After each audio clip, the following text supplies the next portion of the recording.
Baik, selamat sore mahasiswa aplikasi biologi sintetik. Kita bertemu lagi untuk masuk ke dalam pertemuan kedua.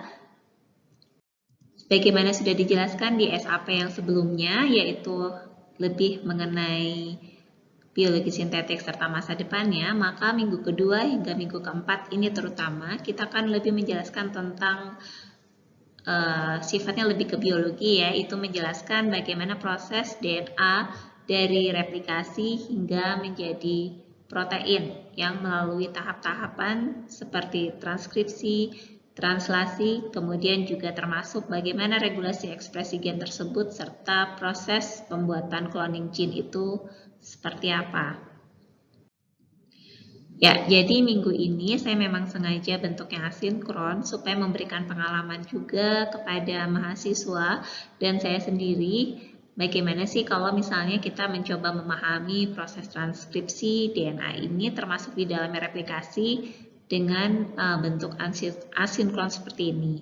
Tapi nanti kita tetap kontak ya, karena bisa didiskusikan pada pertemuan berikutnya atau bisa juga dengan mengirimkan pertanyaan di MS Team.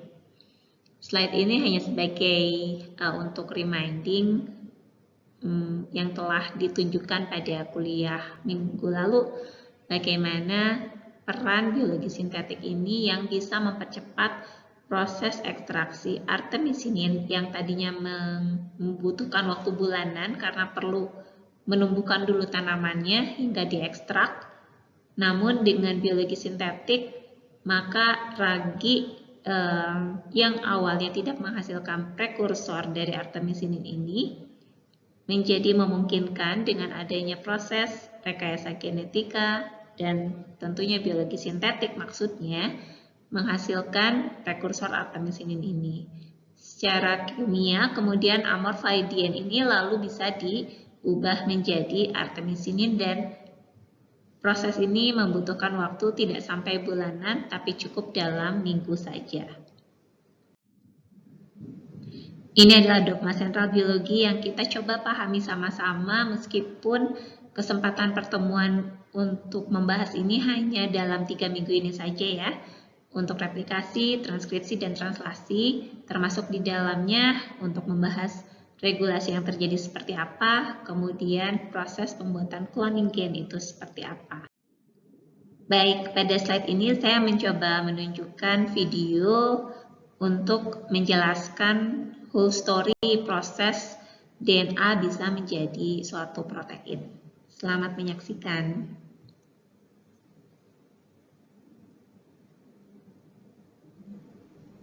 Here is a cell, the basic unit of all living tissue. In most human cells, there is a structure called the nucleus. The nucleus contains the genome. In humans, the genome is split between 23 pairs of chromosomes. Each chromosome contains a long strand of DNA, tightly packaged around proteins called histones. Within the DNA are sections called genes. These genes contain the instructions for making proteins. When a gene is switched on, an enzyme called RNA polymerase attaches to the start of the gene. It moves along the DNA, making a strand of messenger RNA out of free bases in the nucleus. The DNA code determines the order in which the free bases are added to the messenger RNA. This process is called transcription.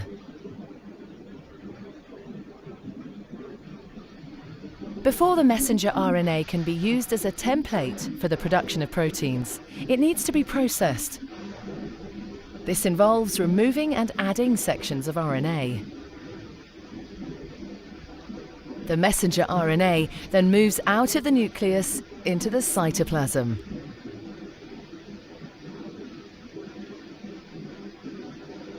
Protein factories in the cytoplasm, called ribosomes, bind to the messenger RNA. The ribosome reads the code in the messenger RNA to produce a chain made up of amino acids. There are 20 different types of amino acid. transfer RNA molecules carry the amino acids to the ribosome. The messenger RNA is read 3 bases at a time. As each triplet is read, a transfer RNA delivers the corresponding amino acid. This is added to a growing chain of amino acids. Once the last amino acid has been added, the chain folds into a complex 3D shape to form the protein.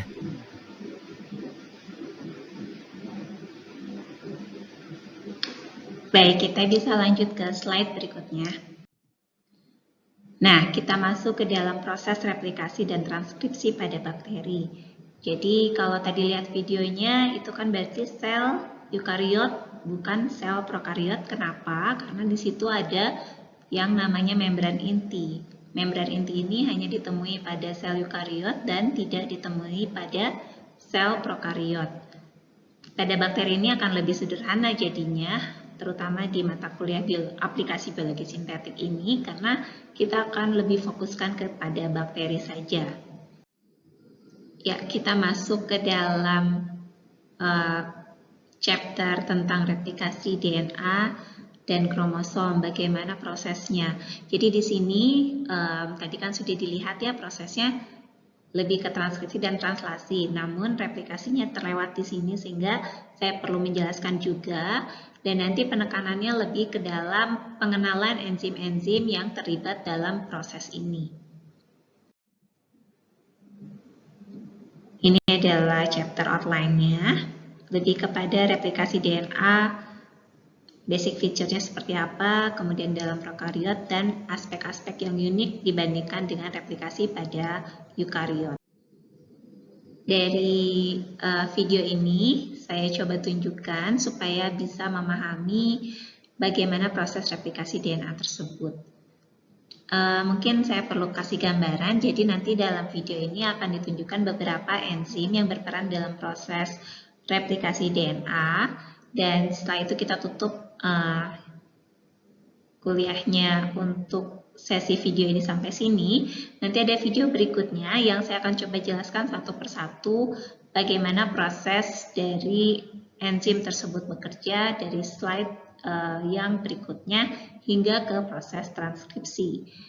Nah, jadi ini dalam video ini silahkan diamati dulu ya. Mudah-mudahan betul bisa memberikan gambaran. DNA is a molecule made up of 2 strands, twisted around each other in a double helix shape. Each strand is made up of a sequence of 4 chemical bases, represented by the letters A, C, G, and T. The 2 strands are complementary. This means that wherever there's a T in one strand, there will be an A in the opposite strand, and wherever there's a C, there will be a G in the other strand. Each strand has a 5' end and a 3' end. The 2 strands run in opposite directions. This determines how each strand of DNA is replicated. The first step in DNA replication is to separate the 2 strands. This unzipping is done by an enzyme called helicase and results in the formation of a replication fork. The separated strands each provide a template for creating a new strand of DNA. An enzyme called primase starts the process. This enzyme makes a small piece of RNA called a primer. This marks the starting point for the construction of the new strand of DNA.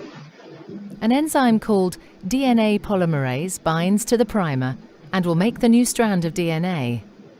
DNA polymerase can only add DNA bases in one direction, from the 5' end to the 3' end. One of the new strands of DNA, the leading strand, is made continuously, the DNA polymerase adding bases 1 by 1 in the 5' to 3' direction. The other strand, the lagging strand, cannot be made in this continuous way because it runs in the opposite direction. The DNA polymerase can therefore only make this strand in a series of small chunks called Okazaki fragments.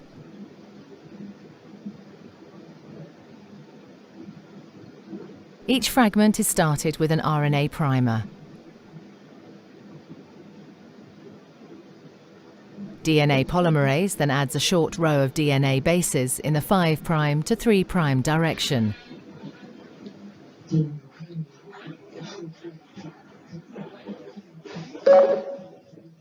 The next primer is then added further down the lagging strand. Another Okazaki fragment is then made, and the process is repeated again. Once the new DNA has been made, the enzyme exonuclease removes all the RNA primers from both strands of DNA. Another DNA polymerase enzyme then fills in the gaps that are left behind with DNA. Finally, the enzyme DNA ligase seals up the fragments of DNA in both strands to form a continuous double strand. DNA replication is described as semi-conservative because each DNA molecule is made up of one old, conserved strand of DNA and one new one.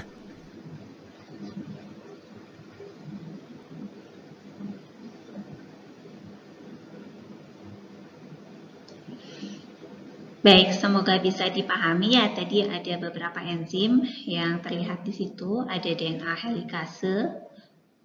Coba diingat lagi itu perannya apa. Kemudian ada DNA primase. Ada DNA polimerase, 2 jenis DNA polimerase, 1 dan 3. Lalu ada DNA ligase, ada exonuklease. Mudah-mudahan jelas dari video tersebut. Nanti kita lanjut di video rekaman berikutnya. Terima kasih atas perhatiannya.